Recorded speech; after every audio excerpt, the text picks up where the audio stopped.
पुल निर्माण हुँदैछ। उतापट्टिको hydro power देख्न सक्नुहुन्छ तपाईहरुले। यो ठाउँ चाहिँ पोखरा वडा नम्बर 29 यता बायाँपट्टि र दायाँपट्टि वडा नम्बर 33 भागमा रहेको छ। यो अत्यन्तै सुन्दर ताल, यहाँ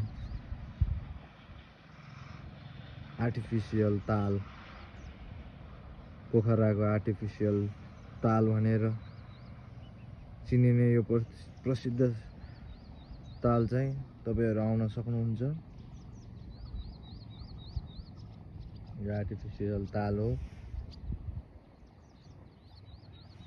अत्यन्तै सुन्दर छ। यो ठाउँ चाहिँ प्राय मान्छेहरुलाई थाहा नभएको कारणले गर्दा तपाईहरु यो